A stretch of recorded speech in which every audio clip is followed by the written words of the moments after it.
अस्सलाम everyone, hope everyone is doing good. अच्छा, आज ना जितने भी 2 स्ट्रोक बाइक्स के लवर्स हैं उनके लिए I think it's a treat. एक हमारे दोस्त हैं बहुत अच्छे, उन्होंने ये बाइक अपना रिस्टोर किया है, ऑलमोस्ट फुल कंप्लीट इसकी रेस्टोरेशन है।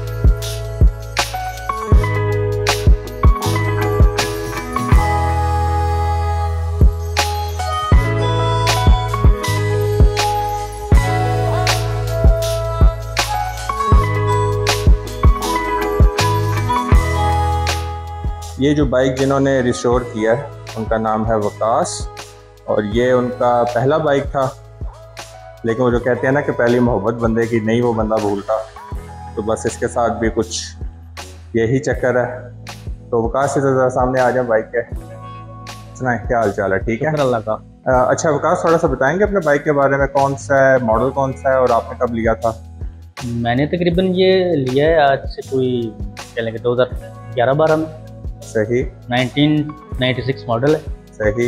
Yamaha YB100 royal 100cc 2 stroke. अच्छा, जहाँ तक मुझे याद पड़ता है जब मैंने आपसे मुलाकात हुई थी मेरी, आज से मेरे ख्याल में 2015 या 16 में आई गेस, उससे जब मैंने बाइक आपके पास देखा था तो मुझे याद पड़ता है कि इसकी चकोर लाइट्स और हाँ बिल्कुल, ये चकोर लाइट थी। और इसको पहले एक दफ़ा मैंने मतलब टंकी और टापे वगैरह चेंज किए, जिसमें 1994 के मैंने लगाए थे उसको। सही। लेकिन उसमें कोई इतना मज़ा नहीं आया, बस उसके बाद फिर मैंने कहा कि आप मुकम्मल इसको रिस्टोर करते हैं।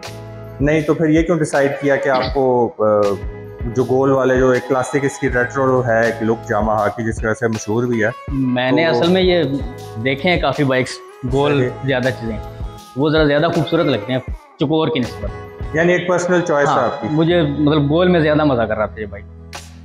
नहीं, पर्सनली वैसे खैर मुझे भी बहुत अच्छा लग रहा है। मैं तकरीबन इसको कह लें कि 1.5 साल से तो तकरीबन इसके चीज़ें इकट्ठी कर रहा हूँ। हाँ, मैंने बल्कि ये पूछा था कि ये क्या उस वक्त से आपके इस्तेमाल में है, क्या ये फिर आपने खड़ा कर दिया और उसके बाद फिर इस पे आपने काम शुरू किया?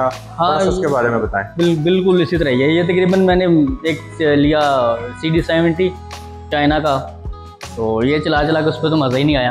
सही। तो फिर इसको मैंने कहा रिस्टोर कर लूँ। काफ़ी टाइम खड़ा रहा बाइक, खड़ा रहने की वजह से बहुत सारे काम इसके मतलब जो फजूल में निकलते हैं काम, वो बहुत ज़्यादा निकले हैं, जिसमें इसके अगले शॉक्स बिल्कुल लीक कर गए थे। हालांकि बिल्कुल रिपेयर करके मैंने तैयार करके बाइक को खड़ा किया। क्या लीक कर गया था? सॉरी, इसके फ्रंट शॉक्स जितने जो हैं वो लीक कर गए थे। सही। तो तकरीबन 1.5-2 साल से खड़ा है बाइक की। अच्छा, टोटल टाइम कितना लगा इस प्रोजेक्ट पे? इस प्रोजेक्ट पे तकरीबन 1 महीना, तकरीबन 1 महीना इसको बिल्ड करने में लगा। हाँ। और लेकिन आपने सामान वगैरह का भी इकट्ठा करना शुरू किया था? सामान तकरीबन 1-1.5 साल हो गया। 1-1.5 साल से मैं इकट्ठा कर रहा हूँ, कभी एक चीज़ मंगवा कभी दूसरी। तो अच्छा, बाय द वे मैं एक आप लोगों को व्यूवर्स को बता दूं एक बात कि इन्होंने बड़े खूबसूरत इशारे इसके लिए मंगवाए थे, जो इनको नहीं अच्छे लगे तो वो फिर मैंने लेके अपने GS पे लगा लिए इससे। और ये तकरीबन आपने 1 महीने से फिर इस पर दोबारा काम कर? हाँ, तकरीबन 1 महीना।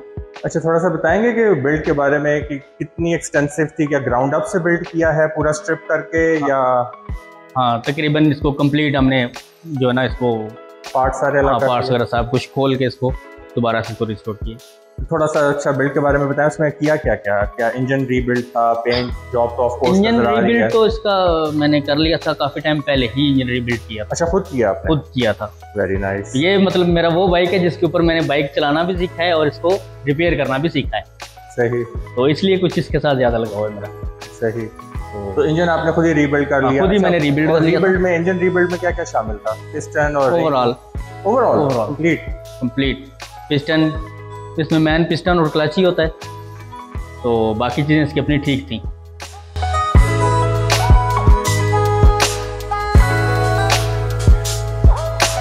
अच्छा, इन बाइक्स का एक मैंने सुना है कि 6 वोल्ट पे होते हैं, तो क्या आपका बाइक भी अभी 6 वोल्ट पे है? 6 वोल्ट पे है। तो उसके कोई फ़ायदे और नुकसान क्या हैं अभी तक? फ़ायदे तो कोई इतना मतलब कह लें कि नहीं है, अगर इसकी जेन्युइन चीज़ें मिलें तो फिर फ़ायदा है। सही। ठीक है। तो दूसरा नुकसान ये है कि ये 12 वोल्ट की बैटरी को सही प्रॉपर चार्ज नहीं करते, और लाइट्स वगैरह भी तंग करती है। लाइट्स भी तंग करती है। रात के सफ़र के लिए आपको मतलब इसके साथ कुछ फिल्ट्रेशन करनी पड़ेगी। बाकी इसकी चीज़ें ज़्यादा 12 वोल्ट पे ही हैं, लेकिन इसकी जो अल्टरनेटर कॉइल है वो 6 वोल्ट की है। अच्छा, थोड़ा बहुत एक्सपेंस शेयर करेंगे, इफ इट्स नॉट कोई मसला नहीं है तो। तकरीबन कह लें जी कि कोई 60 के अराउंड। स्टेप बाय स्टेप कर लेते हैं। पेंट जॉब पे अंदाजन कितना लगा और पेंट जॉब में क्या क्या शामिल है, यानी कौन से पार्ट्स हैं जो पेंट में आए हैं? पेंट जॉब में इसका है जी front rear hub, okay, shocks, सही, टंकी और ये साइड कवर जो है, सही, फ्रेम, अच्छा फ्रेम भी है, हाँ, और इंजन भी हो, इंजन भी मुकम्मल रीपेंट हुआ है। सही। और क्रोम पे इसका ये जो हैंडल बार है ये क्रोम है, सलेंसर क्रोम हुआ है, ब्रेक पैडल, और ये जो मिड इसके एयर फिल्टर बॉक्स के कवर हैं। सही। और ये जो फेंडर है, मडगार्ड फेंडर मैंने चेंज किए हैं। ये इससे जो गोल वो लाइटों वाला बाइक है उस शेप पे लेके जाने के लिए। सही। चलें ठीक है। पेंट जॉब पे अंदाजन आपका कितना एक्सपेंस हुआ? पेंट जॉब पे तकरीबन 20। ये आपने बाहर से करवाई या बाहर से? और जो क्रोम के पार्ट्स वगैरह वो इंक्लूडेड है इसी में? सॉरी, इसी में इंक्लूडेड है। इसी में इंक्लूडेड है, क्रोम भी इसी में ही है। ठीक हो गया। और उसके बाद इंजन रीबिल्ड आपने खुद कर लिया था। इंजन में मैक्सिमम जो वो पार्ट्स होंगे वो पिस्टन और वो इस किस्म की चीज़ें होंगी। क्लच का इसका दफ़ा फिर मैंने चेंज कर दिए। सही। क्योंकि मैं ज़रा इसको स्मूथ करना चाह रहा था बाइक को, तो क्लच मैंने दोबारा से कर दिया। सही। उस पर भी तकरीबन कह लें कि अगर जेन्युइन चीज़ें डालते हैं तो तकरीबन 3,000 का खर्चा है। ओके। और जो मीटर वगैरह है ये जेन्युइन है? हाँ, ये जेन्युइन है। अच्छा, मीटर ही बाद में आपने फिर सोर्स आउट किया, आपने अपना? हाँ बिल्कुल, ढूंढ के लगाया। इसका अपना जो है ना वो बिल्कुल ख़राब था मीटर। अच्छा, मुझे इसमें यह मज़े की चीज़ लग रही है कि इसकी लाइट्स वगैरह सारी ऑन है, ऑयल की भी ऑन है, न्यूट्रल की भी है, टर्न सिग्नल, इंडिकेटर दोनों साइड पे ज़बरदस्त। अच्छा, ये मेरे ख्याल में लाइट थोड़ी सी ना न्यूट्रल की ब्लीड करके इसके अंदर आ रही है, तो लग ऐसा रहा है जैसे जल रहा है लेकिन जल नहीं रहा। वो तो जलने की अलग से नज़र आएगा जलता हुआ। अच्छा, जब से रीबिल्ड किया उसके बाद से चलाया है? बहुत कम चला है। क्या दिल नहीं कर रहा चलाने का? नहीं, दिल कर रहा है, असल में टाइम नहीं मिल रहा। दिल तो बहुत कर रहा है इसको चलाने का। अच्छा, एक चीज़ जो मैंने नोट की है, इसका टिपिकल यामाहा का डिज़ाइन नहीं है, वो थोड़ा सा बताएंगे कि इसकी इंस्पिरेशन क्या है और ये वाला डिज़ाइन स्पेसिफिकली आपने क्यों चूज़ किया? ये मुझे जो है ना, मतलब इसको रीबिल्ड करने के चक्कर में ही मैंने काफ़ी बार इसको इंटरनेट पे सर्च किया कि यामाहा में क्या क्या चीज़ मतलब हम चेंज कर सकते हैं। तो ये मुझे एक नज़र आया, SR 400 यामाहा की एक बाइक है, सही, बड़ी खूबसूरत बाइक है वो, तो उसका नज़र आया तो मुझे ये ज़रा अच्छा लगा है। नहीं है तो बहुत खूबसूरत, इसलिए मैंने इसको दोबारा से इसी में ही तैयार किया है, 96 में नहीं किया मैं।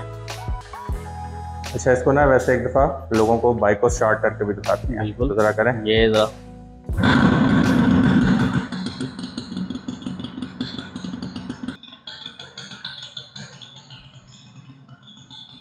माशाल्लाह, बिल्कुल ज़बरदस्त स्टार्टिंग है। अच्छा, नहीं मुझे पहले ये बताएं, लोग 4 स्ट्रोक पे आ गए हैं तो आपका अभी तक से 2 स्ट्रोक का प्यार क्यों नहीं जा रहा? ऐसी इसमें क्या बात आपको लगती है जो इसकी बेहतर है आपको, जो आजकल के मॉडर्न बाइक्स हैं उनके मुकाबले में? ये जो है ना, एक तो इसका मज़ा ये है कि ये टॉप स्पीड बहुत मारते हैं। ओके। और दूसरा, जितनी भी स्पीड पे जाएं ये स्मूथ रहते हैं बाइक, वाइब्रेट नहीं करते। सही। जिस तरह हमारा CG 125 बहुत उसको वाइब्रेटर मशीन निकालें, इसमें वो चीज़ नहीं है। सही। तो इसकी राइड क्वालिटी आपको बहुत मज़े की। लेकिन 2 स्ट्रोक की जो डाउन साइड है उसमें आपको क्या क्या लगता है कि इसकी? डाउन साइड में सिर्फ एक ही है, या फिर दो कह लें। एक तो ये धुआं मारती है बाइक, और दूसरा इसका अगर नुकसान देखें ज़्यादा तो अगर ऑयल पंप काम नहीं कर रहा तो वो फिर मसला करेगा। ऑयल का इशू होता है? हाँ, ऑयल का इशू होता है। आई एम प्रीटी श्योर आपको ऑफर्स भी आई होंगी? बिल्कुल आई ऑफर, आती हैं। मुझे कल ही ऑफर आई है। जबरदस्त। लेकिन नहीं दिल करता? नहीं दिल करता, मैंने बंदे को देर रोक दी भाई नहीं, अब नहीं। मैं कहता हूँ सही, आपने इसके साथ जो है ना मोहब्बत निभाई है अपने भाई के साथ। माशाल्लाह, बहुत खूबसूरत बाइक है और अल्लाह नजर बद से बचाए। Thank you so much for your time Vikas. Thank you. अपना ख्याल रखिएगा। अल्लाह हाफ़िज़।